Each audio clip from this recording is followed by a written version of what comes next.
రాష్ట్ర రాజకీయాల్లో ప్రస్తుతం కాంగ్రెస్ పాలన సాగుతుంది. అధికారంలోకి వచ్చిన 8 నెలల కాలంలో సంక్షేమ పథకాలతోనే సరిపెట్టుకుంది. కానీ ప్రజలు మాత్రం ఇంకా ఏదో ఆశించి గెలిపించాము అని ఆవేదన వ్యక్తం చేస్తున్నారు. ఒక రాష్ట్రానికి ముఖ్యమంత్రి ఉండడం ఎంతో ముఖ్యం, కానీ తెలంగాణలో ఆ ఫీల్ మిస్ అయింది అని ప్రజలు పేర్కొంటున్నారు. కాంగ్రెస్ పార్టీ అజెండాని రేవంత్ రెడ్డి అజెండాని కలపడం కష్టమే, కానీ ముఖ్యమంత్రి రేవంత్ రెడ్డి గారి ఆలోచన శైలి, మాట తీరు, ప్రజల తరపున కొట్లాడే తత్వం ముఖ్యమంత్రి అయిన తర్వాత కనిపించడం లేదు అని ప్రజలు మాట.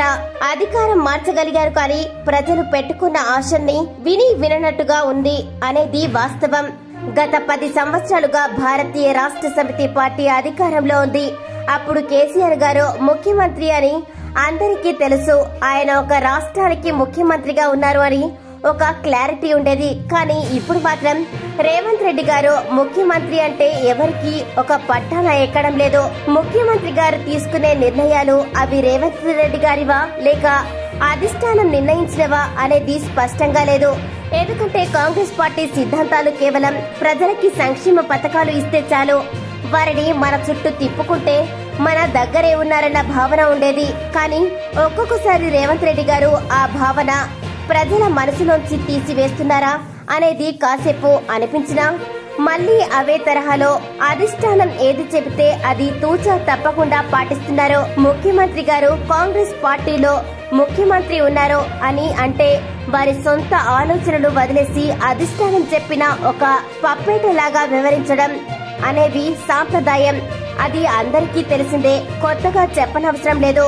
10 సంవత్సరాలు కేసీఆర్ గారు ముఖ్యమంత్రిగా ఉన్నప్పుడు కొత్త ఆలోచనలతో ముందుకు సాగారు. ప్రజల అవసరాలని తెలుసుకుంటూ కొత్త సంక్షేమ పథకాలను ప్రవేశపెట్టారు. తెలంగాణ రాష్ట్ర రాజకీయాలను ఆయన ఒక మంచి మార్పు తీసుకొచ్చారు. ఐటీ రంగంలోనూ మంచి అభివృద్ధి కనబర్చారు. తెలంగాణ అంటే కరెంటు కోత, దానిని ఆయన పరిష్కరించారు. నీళ్ల కొరతను కూడా కేసీఆర్ గారు పరిష్కరించారు. అటు సంక్షేమం ఇటు అభివృద్ధి కూడా రెండు తనదైన శైలిలో ముద్ర వేశారు. కానీ కాంగ్రెస్ పార్టీ ఆలోచన విధానం భిన్నంగా ఉంటుంది. వాటన్నింటినీ తట్టుకునేలా ముఖ్యమంత్రి రేవంత్ రెడ్డి గారు ఎలా వ్యవహరిస్తారు అనేది స్పష్టంగా లేదు. ఏదో ఒక కొత్త మార్పు వస్తుంది అని అందరూ ఆశించారు. కానీ అవేమీ జరగకపోగా పాత చింతకాయ పచ్చడి సామెతలాగా మేము మళ్లీ 60 సంవత్సరాల నాటి పరిపాలన అందిస్తాము, మీరు తీసుకోండి అన్నట్లుగా వివరించడం విడ్డూరం. అసలు తెలంగాణ రాష్ట్రంలో ఇప్పటికీ భారతీయ రాష్ట్ర సమితి పార్టీ అధికారంలో ఉందా లేకపోతే కాంగ్రెస్ పార్టీ అధికారంలో ఉందా అనేది ప్రజలు ఇంకా స్పష్టంగా చెప్పలేకపోతున్నారు. మరిన్ని వీడియోస్ కోసం GV news Telugu YouTube channel ని లైక్, షేర్ అండ్ సబ్స్క్రైబ్